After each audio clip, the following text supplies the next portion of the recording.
It is a beautiful morning, and I came out here to get some cherries, but the birds already stripped the tree pretty bare. I got a few handfuls, but most of the ripe ones, the birds got them there, so I pulled out that tomato there. I wonder what was wrong with it. I thought it was diseased or something. I pulled it up and it had nematodes really bad. So there are nematodes through here pretty bad, which is probably why this hibiscus is kind of struggling, and maybe that blueberry died, I don't know. But I have a feeling that's why some things are not growing so well. This tomato here is looking great. Ooh. And this pepper here, green peppers. Still have one little flower left on my crepe myrtles. I need to prune all this back. I like to prune them all the way down pretty much to the ground every fall. You can hear the birds that probably ate all my cherries. The bird feeder.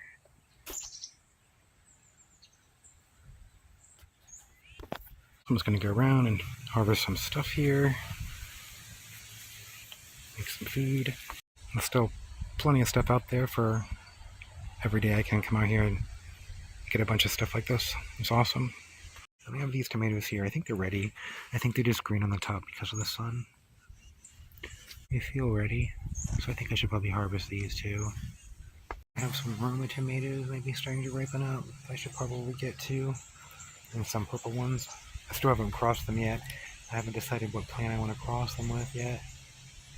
This one here looks pretty nice right beside it. It's making nice big tomatoes. Let's look at some of these peppers here.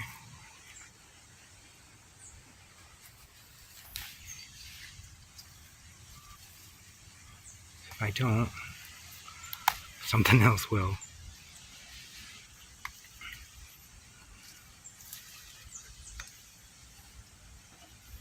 A little sugar apple seedlings. All the butterflies everywhere.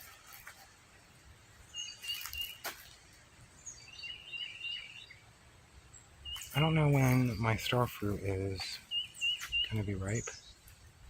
There's like a couple little ones on here. Those are pretty butterflies.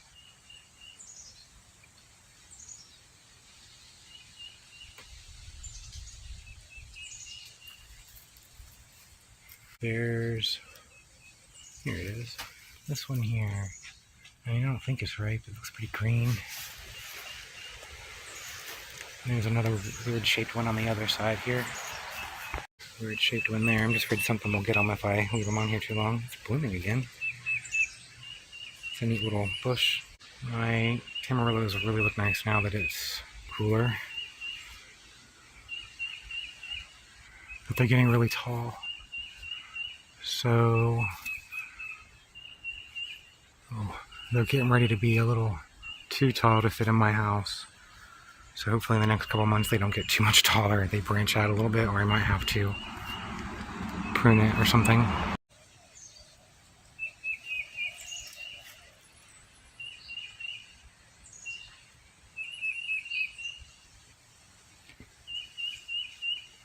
They look a lot nicer. This one's short though, so I don't think I'll have a problem with that one. This one here is branching off, so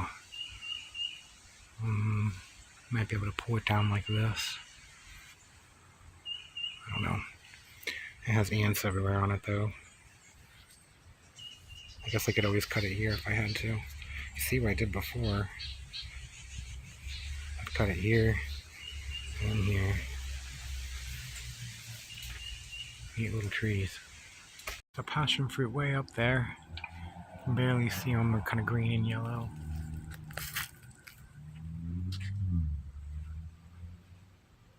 They've been falling down and I've been collecting them.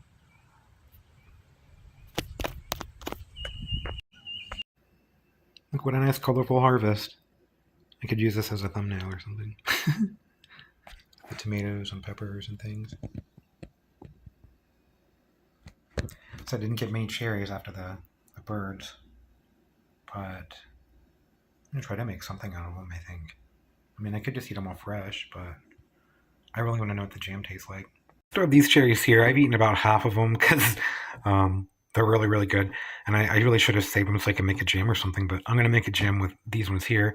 I want to save all the seeds, though, because I'm going to plant them.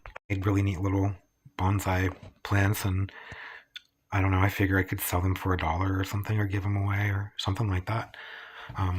But yeah, I want to save them all and try to start them all and grow them. So I'm going to save all the seeds from these and add them to my seeds here. Okay, I got about half a cup of cherries, so this will probably mash down to about 1/4 cup. And I'm going to save all the pits here and plant them.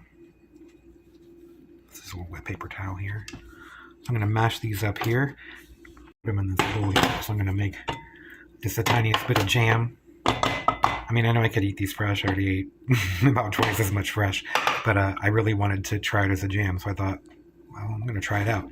I don't need to make a bunch of jam, so this is how I make a small batch. I just use the microwave. I've done it before where I made blueberry jam and stuff on a video, but it was a little larger. This will just be about 1/4 cup, so just a few servings worth here. Okay, I think I got all the little stems and stuff out of there. I saw a few of them in there.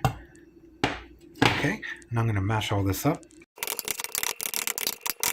Okay, now that I have it mashed pretty well, I'm going to add about just a little under 1/4 cup of sugar, because I want to add just a little under about the same amount of sugar. I know that's a lot, but it's jam. So I'm going to add, it's okay anyway, because these are actually not that ripe. They get really, really dark when they're completely ripe and really sweet, but the birds get them, so a good compromise. So it's all good. So I'm going to add maybe 3 spoonfuls of sugar. I just want to make it look almost about the same amount as that. Okay, I did 4 spoonfuls of sugar. I'm going to stir that around, and then I'm going to add just a few little drops of lemon. Not very much. Though, I don't know, these are pretty acidic, so I may not need any lemon, so maybe I'll just leave the lemon out and just stir this up without it.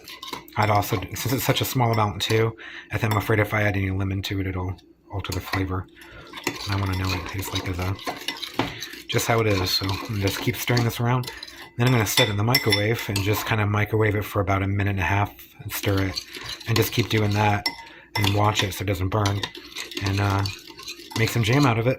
Let's time it for about 1.5 minutes here. Then about a minute. Stir it around.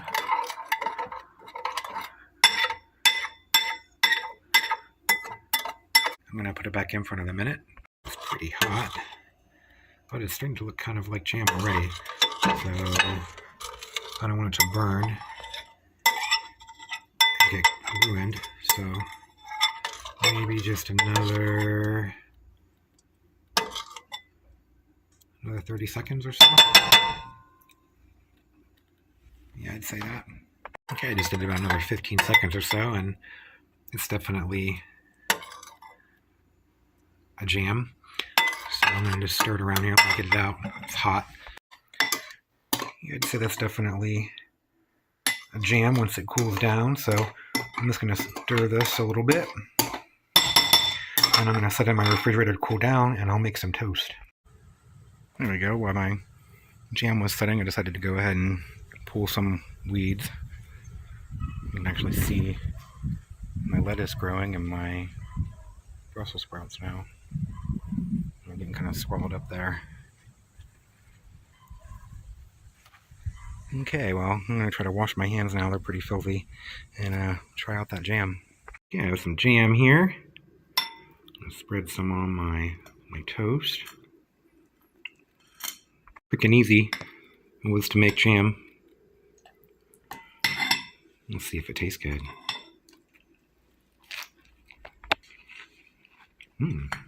Almost up my nose. That's really good.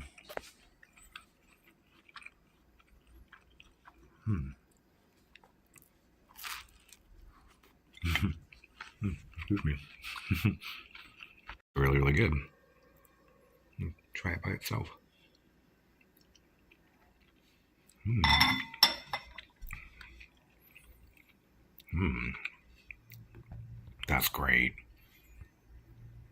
This is the best tasting cherry jam I've ever had. Mmm. So good. Mmm. Mmm. It's really good. Really, really good. If you have just a little bit of fruit, you can make some jam. If you're gonna make just a small little amount, just gotta just do it for like 30 seconds or so at a time so you don't burn it, and stir it and check it. Which is great, especially for something like this where you might not harvest a whole bunch at first because it's not a very old tree. It's good. I love it. It's good. I'm gonna enjoy the rest of my jam. Bye, everyone.